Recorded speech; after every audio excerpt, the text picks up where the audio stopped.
नमस्कार दोस्तों, आपका स्वागत है हमारे YouTube channel advocate Khan legal voice पर। आज हम बात करेंगे एक बहुत ही जरूरी और आधुनिक विषय पर, ऑनलाइन मानहानि यानी ऑनलाइन डिफेमेशन और भारत के कानून इसे कैसे देखते हैं। सोशल मीडिया के इस दौर में जहां हर कोई फेसबुक, ट्विटर, इंस्टाग्राम, यूट्यूब या व्हाट्सएप पर अपनी राय रखता है, वहां पर किसी की इज्जत को ठेस पहुंचाना, गलत अफवाह फैलाना या झूठे आरोप लगाना बहुत आसान हो गया है। लेकिन क्या आपको पता है, ऐसा करने पर आप जेल तक जा सकते हैं। जी हां, भारतीय कानून मानहानि यानी डेफेमेशन को एक गंभीर अपराध मानता है। आज की वीडियो में हम विस्तार से जानेंगे मानहानि यानी डेफेमेशन आखिर है क्या, ऑनलाइन डिफेमेशन के उदाहरण, भारतीय संविधान और कानून मानहानि को कैसे देखते हैं। बीएनएस, भारतीय न्याय संहिता, आईटी एक्ट और नए कानूनों में क्या प्रावधान है, सजा और जुर्माने की पूरी जानकारी। अगर आप पीड़ित हैं तो शिकायत कैसे करें, और अगर आप पर मानहानि का आरोप लग जाए तो आप कैसे बचाव कर सकते हैं। तो बने रहिए हमारे साथ, क्योंकि ये वीडियो आपके कानूनी ज्ञान को और मजबूत करने वाली है। सबसे पहले हम जानेंगे कि मानहानि यानी डेफेमेशन क्या है। मानहानि यानी किसी व्यक्ति की प्रतिष्ठा यानी रेप्यूटेशन को नुकसान पहुंचाना, ऐसा बयान देना, लिखना या फैलाना जिससे उसकी सामाजिक छवि खराब हो। सिंपल भाषा में कहें तो अगर आप किसी के बारे में ऐसा कुछ कहते हैं जो झूठा है और जिससे उसकी इज्जत लोगों के बीच गिरती है, तो यह मानहानि है। मानहानि दो तरह की होती है।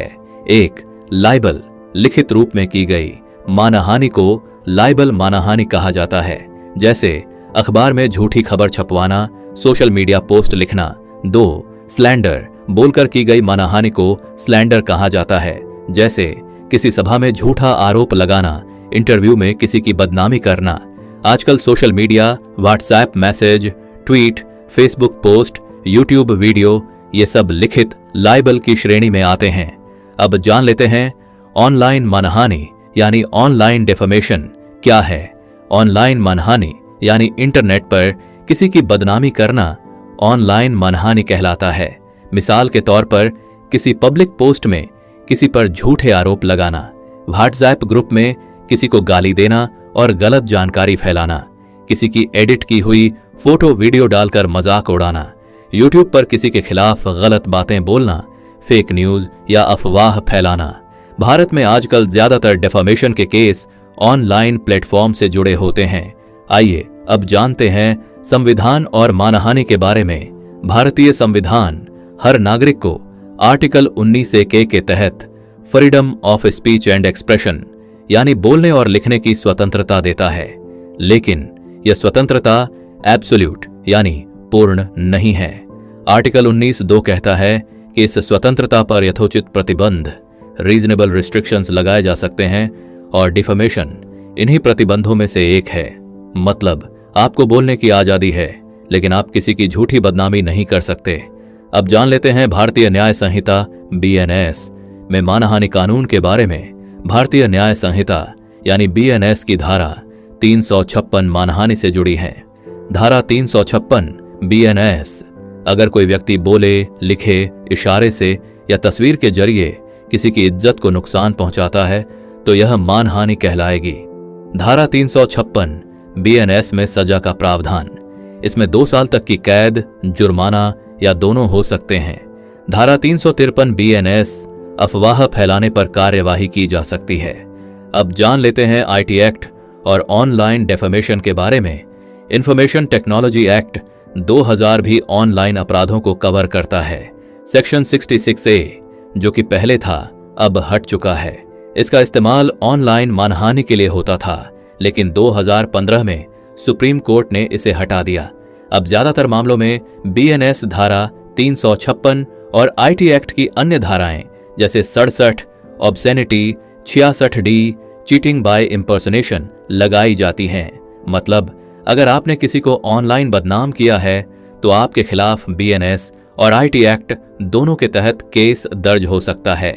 आइए देख लेते हैं सुप्रीम कोर्ट और हाई कोर्ट के कुछ अहम फैसले। Subramanian Swamy versus union of India 2016। सुप्रीम कोर्ट ने कहा कि मानहानि कानून संविधान के खिलाफ नहीं है, बल्कि यह आर्टिकल 19(2) के तहत वैध है, यानी डेफेमेशन एक अपराध है और इसके लिए आपको सजा हो सकती है। कई केसों में कोर्ट ने कहा है कि ऑनलाइन मानहानि भी उतनी ही गंभीर है जितनी ऑफलाइन। आइए अब जानते हैं कि शिकायत कैसे करें। अगर आप ऑनलाइन डेफेमेशन के शिकार हैं तो सबूत इकट्ठा करें, screenshot, link, chat record, video आदि। पुलिस में शिकायत दर्ज करें। BNS 356 के तहत FIR लिखवाई जा सकती है। साइबर सेल से संपर्क करें। ऑनलाइन मानहानि के मामले साइबर क्राइम सेल देखती है। सिविल केस, आप मानहानि का सिविल केस करके हर्जाने की मांग भी कर सकते हैं। आइए जानते हैं बचाव यानी डिफेंस क्या है। अगर आप पर डेफेमेशन का आरोप लगता है तो आपके पास कुछ बचाव के अधिकार हैं। सच, ट्रूथ, अगर आपने सच बोला है और वो पब्लिक इंटरेस्ट में है तो मानहानि नहीं मानी जाएगी।